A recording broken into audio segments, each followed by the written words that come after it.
Apart from being gloomy and wet, it was pretty mild this morning, Keith, and that certainly is going to be changing in the coming days. Yeah, I think especially tomorrow will be a kind of a rude change from where we are right now, but we'll do it with more sunshine. The last of the heavy rain is moving now over down East Maine. A lot of this came through last night, early this morning, so it was a little bit faster than it looked like it was going to be late last week. Either way, quite a bit of rain, over an inch to an inch and a half in a lot of spots. The last squall line moving through down East Maine, coming out of Millinocket as well. This has been an all rain event, and that has included the mountains in northern Maine. It's just way too mild on that southerly flow.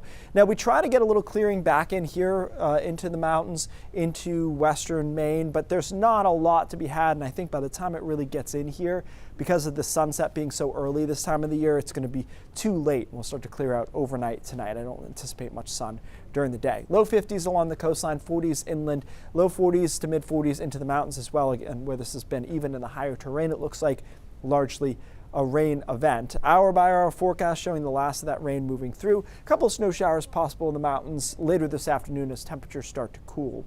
And that's really the theme overnight tonight. It's clear, temperatures start dropping into the 30s and 20s into the mountains. We should end up around freezing, if not below, by tomorrow morning.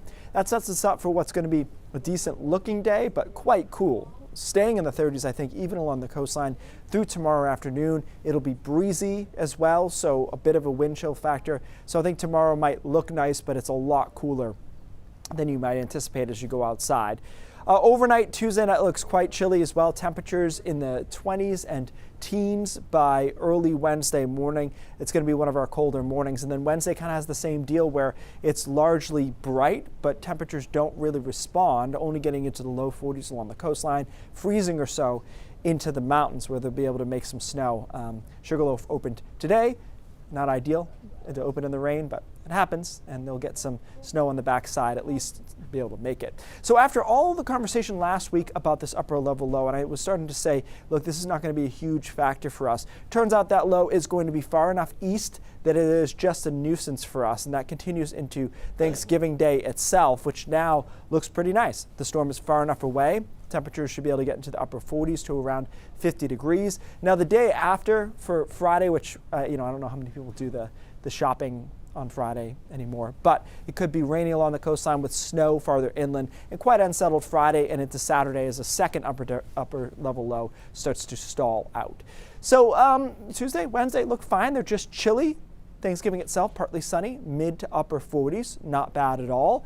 And then we'll watch what happens on Friday, which will likely be rain in the afternoon along the coastline, perhaps some snow into the mountains from Friday night and into Saturday. Could be snow even along the coastline Saturday morning. I'm not talking a big amount. I just think we could see our first flakes in a lot of spots of the season on Saturday morning. It's quite chilly with a high only around 40, partly sunny on Sunday around 40 again, and overnight lows into the 20s. So although not absolutely ideal, this upper level low could have been a big problem for us days leading up to Thanksgiving, and it turns out it won't be, so that's good news. It's good to know. Just as this storm we had some concerns about, we didn't really get the high winds with it, and all of that goes with it. Just dreary mainly. Yeah, that's, again, it's Monday. Yeah. Thank you, Keith.